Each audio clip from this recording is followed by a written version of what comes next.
Good bad அக்லில நடிச்சவங்க பெற்றிருக்கக்கூடிய சம்பளம் குறித்த தகவல் வெளியாகியிருக்கு.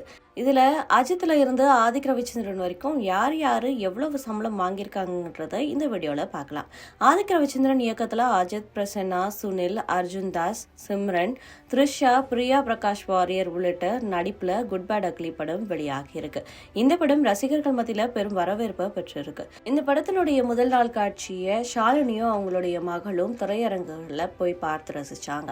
அவங்கள பார்த்த ரசிகர்கள் அஜித்தே கடவுளே ஷாலினின்னு ஆரவாரம் செஞ்சாங்க. இந்த நிலையில இந்த படத்துல நடிச்ச பிரியா வாரியர் படப்பிடிப்பு தளத்துல இருந்த எல்லாரையும் நல்லா பார்த்துக்கிட்டீங்க. கப்பல்ல எங்களோட சேர்ந்து சாப்பிட்டப்போ ஜோக்குகள் எல்லாம் மறக்கவே முடியாது.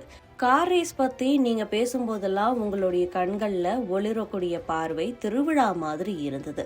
நீங்க சுற்றி இருந்தவங்களை எப்பவுமே கவனிச்சுங்க. உங்களுடைய அமைதியையும் அக்கறையையும் நான் என் வாழ்க்கை முழுக்க எடுத்துட்டு போவேன்.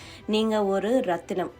எந்த உயரத்துக்கு போனாலும் தாழ்மையா இருக்கணுங்கிறத உங்ககிட்ட கத்துக்கிட்டேன் அப்படின்னு குறிப்பிட்டிருந்தாங்க.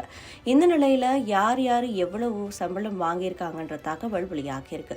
விடாமுயற்சி படத்துக்காக 105 கோடி ரூபாய் ஊதியமா அஜித் பெற்றதா சொல்லக்கூடிய நிலையில குட் பேட் அக்லி படத்துக்கு தன்னுடைய ஊதியத்தை 5 கோடி உயர்த்தி இருக்காரு. இதனால அவருடைய சம்பளம் இந்த படத்துக்கு 110 கோடி ரூபாய் அப்படின்னு சொல்றாங்க. குட் பேட் அக்லில த்ரிஷாவுக்கு ரோலே சரியில்லை. அவர் ஏன் இந்த படத்துல நடிச்சாங்க கேள்வியும் எழுந்திருக்கு. அவங்கள நெட்டிசன் தொடர்ந்து விமர்சிச்சும் வந்துட்டு இருக்காங்க.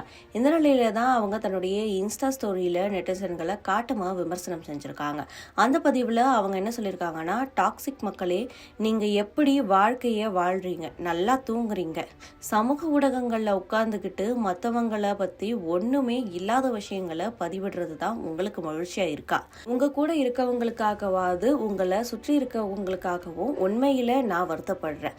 பெயரே குறிப்பிடாம கோழத்தனமா பதிவுகளை போடுறீங்க. கடவுள் உங்க எல்லாரையும் ஆசிர்வதிக்கட்டும்னு அந்த பதிவுல த்ரிஷா குறிப்பிட்டிருந்தாங்க.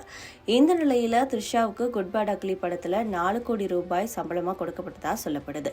கைதி புகழ் அர்ஜுன் தாஸுக்கு 50 லட்சம் ரூபாயும், பிளாஸ்ட் மோகனா ஜெயிலர் படத்துல நடிச்சிருந்த சுனிலுக்கு 50 லட்சம் ரூபாயும் வழங்கப்பட்டிருக்கு.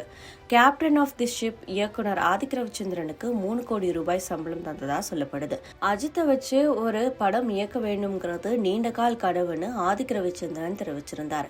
இசையமைப்பாளர் ஜிவி பிரகாஷுக்கு 4 கோடி ரூபாய் சம்பளமா வழங்கப்பட்டதா சொல்லப்படுது. இந்த படத்தினுடைய மொத்த பட்ஜெட் 190 கோடி ரூபாயில இருந்து 200 கோடி ரூபாய் வரைக்கும் இருக்கும்னு சொல்றாங்க. அஜித் படங்கள்ல ரொம்பவே காஸ்ட்லியான படம் இதுன்னு சொல்லப்படுது.